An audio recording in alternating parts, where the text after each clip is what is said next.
Hey, it's Ruben in the shop bringing you another auction haul. Had 2 auctions this week, picked them up yesterday. One was exclusively a sports collectibles auction. There was a lot of jerseys and stuff, so I got a few things. And the other was just a normal kind of collectible antiques auction. So got some cool stuff. Let's check it out. As you can see, a bit of a variety. We'll start over here. This is a program for a rodeo, 1955, Flagstaff. Just a really cool piece of ephemera. I was the only bidder at $5, so I will list that for $40 probably. Whoa. Next is this. So it's an egg. It's in German. Right there, you might be able to see it says Meet Hermann Hesse. Hermann Hesse is a pretty famous German author, or Swiss author? Not sure. Steppenwolf, Siddhartha. This is, as far as I know, the opening to his book, A Year with Hesse, which came out in '75. This is dated 1992, so maybe they reissued it in '92. Maybe it's a promotional. Interesting thing. It was $6. I wanted to know more about it. Wanted to get it in my hand. It's like probably foam inside. Next is another thing with foam inside of it. This is a mallard, a duck, decoy, glass eyes. It has a wood bottom. When I first got it in my hands, I was kind of like, oh, that's not as cool as I thought it would be. It's starting to wear on me where I kind of like it. It was $9. I don't know enough about this stuff. I might auction it. Probably not.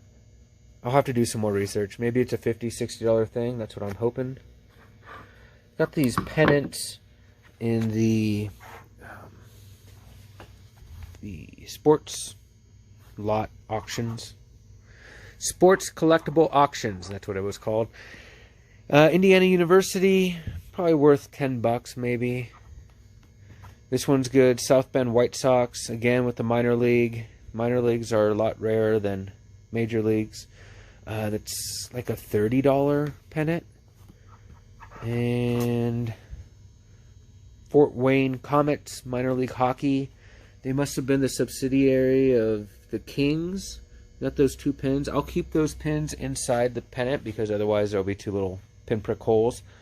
Hoping to get $20 for that one. I paid $5 for the lot, so good enough. Got this little mudhead kachina. Usually the mudheads have the head is made of clay. This one's made of wood, and it also looks like it's missing something. It was only $6, so not a bad loss if it ends up being a loss. I got these 3 fellas. These were each individual lots in the sports collectible auction. The 2 on the right are from the Reading Royals, a minor league hockey team. The guy on the left is from the Chicago Blackhawks. The one on the left, it will take a long time, but I can maybe get 20. The 2 on the right, really, I don't know, maybe the Corvell one will sell, but this one definitely, I don't think. One did sell in the last year. It sold for 99 cents, free shipping, so that was a loss for that person. So I'll list them, kind of set it and forget it situation and see what happens. Let's go here. So every once in a while I do this. I end up buying a box of jewelry. So they got me, okay? I saw this. This is what I was interested in. I was like, is that Bakelite? I still don't know if it's Bakelite. That looks kind of cheapy to me. So maybe not. Maybe so. I don't even know what to call it to do the research. I've just been looking up women's head. I tried woman's head with hood. I don't even know what that's made out of. So this is still a mystery. It cost me $12 for everything. This is a Tafari or Trifari costume jewelry brooch, maybe $10, $15. This one's cool. This is like also a brooch or maybe a hat pin. Has the spider. It's also Trifari. This one, hopefully I can get 25 bucks for. And there's a pair of Monet solitaire earrings. Maybe those are 10 bucks. So, still could become a good buy if this turns out to be anything. Otherwise, I'll make a few bucks and be on my way. The box itself is nice too. And we got these three things. We'll start with this painting. No signature. They just had it as painting on board palm tree. And when I saw it, the first thing I thought was California Impressionists. Plein air painting. It just has the colors of that era. If you Google that, you'll, I think, see what I'm talking about.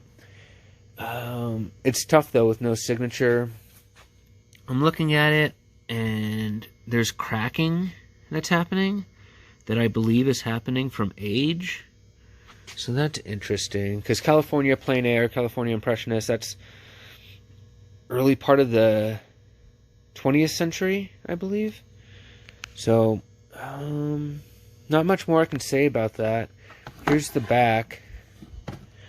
I am half considering taking the paper off so I can see what it says back there, if anything. It might say back there, like, made in Malaysia. I don't know. So, has a good look. We'll figure something out. Next is this painting. Pretty cool. Here we go. This is HMS Napier. And CHR is the signature. Now that I'm looking at it through the camera, I'm wondering if that's rapier, but it might be. Time out. And just like that, I'm back. It is Napier. I don't know. I just overthought it. So, HMS Napier, built in 1915, went out to sea in 1916.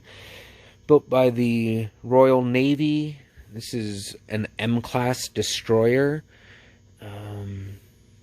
Made for World War I. Sold in 1920. So, wasn't on the water in that Navy for too long. Who knows who they sold it to. But, I think that's the Royal Australian flag, possibly. No expert here, but this is a cool thing. It is era appropriate, I believe. So, 1916, 1920. Wasn't able to figure out who CHR might be. This is a cool aspect of it.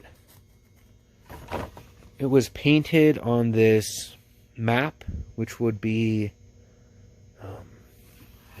a nautical map. So maybe off the Napier itself. Here we have London published. It probably has a date right there, but we'll probably never see it because the tape. So this is a cool thing. I like it a lot. After I bought that other naval painting, you might go back and check out a video. I'll link it down below. Yeah, I don't know. I saw this one and was like, oh, gotta go for it. Only cost me $6, so we'll see what we can do. Let's get to those jerseys. Forgot to talk about this. This was probably my favorite find. This is a seed bead belt. As you can see, it's super small. Child size, I would say. FT, I would assume, would be the initials of its owner, 1908. I'm assuming the time it was given or made. It has this buckle on it. As you can see, it looks pretty old on the inside. But who would wear a belt such as this?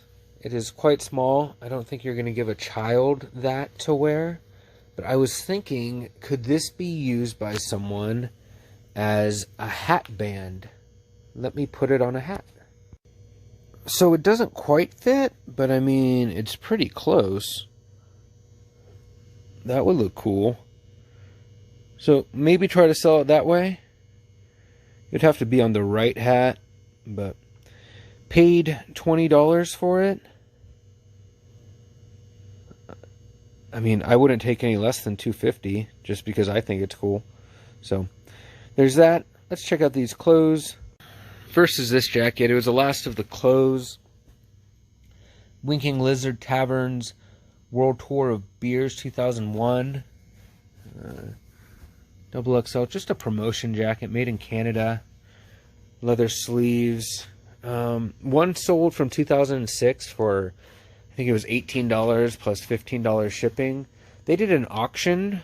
I would highly advise against not doing auctions for most clothing. If it's a biggie pair of Levi's, yeah, go for it. But something as specific as this, how are you going to get a bidding war going? So I'm going to list it for $75. Probably end up getting $50 for it. Next was this Tin Caps Fort Wayne minor league baseball jersey. It is official, but triple XL. I thought it would have a good chance. It was only $5, so got it. Next was this Polish jersey. No label really. Oliwa. I think he plays for the Devils, or played for the Devils. Probably from the mid-90s. Cost me $11. I've done decently with these. I kind of consider them like Cold War era hockey jerseys, even though this is a little bit after the Cold War. But can I get $60 for it? Can I get $40 for it? We'll see. Paid $11. This one is cool. This is a baseball jersey. Baldelli has that. It's an authentic. So I'm guessing, I don't know for sure. Here's Russell Athletic Authentic Collection made in the USA. I'm thinking this is a second. So what that means is the team has, 26 players, 32 players. I don't know how many players they have. They have more than one jersey for all the players in case something happens. They need to wear a second jersey.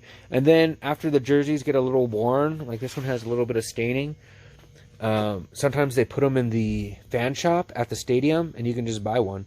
They're expensive, but you can have what the players are wearing. Size 56 though? That's a big jersey. So I don't know if this is like really is a second or not. I question it. The player Baldelli, he was 6'4", 190 pounds. So I feel like this would be super baggy on him, even though he has the height for it. So not exactly sure. Do know it's a high quality jersey. I'm gonna try to get $150 for it. I'll let you guys know what happens. And finally, there's this. This is the North Dakota Sioux. It's a K1 sportswear. Let me flip it. Towels. I think he's a Blackhawk now. All-star. So this was from his minor league days. I don't know, but I think hockey is a lot like baseball where everyone does some minor league time. When I first looked this up, I didn't see any of his jerseys from the North Dakota Sioux. And then I saw one sold on WorthPoint for like $65, I think, in 2011. So a really old comp. But then I started bidding on it. I finally put in a bid at $55 because I'm thinking this is like a $250 jersey. And so after I do the post-auction research, you can buy this jersey new for about $250, $300, but they make it. Like, it's not something that's super, super rare. There's only one comp from 2011. They're out there. So I paid $55, I think. And I'm at least going to double my money. I wouldn't take less than $120. It's in really good shape. It's also a good, bigger size, double XL. So shoot for $139, $140. Take no less than $110. So that's what I got at the auctions this week. some cool stuff, some different stuff, some stuff that just fits right into the shop, and hopefully it fits right out the door. I'm gonna let y'all go. This is Ruben. I'm having a good day. Hoping you're having a good day. Let's talk again soon.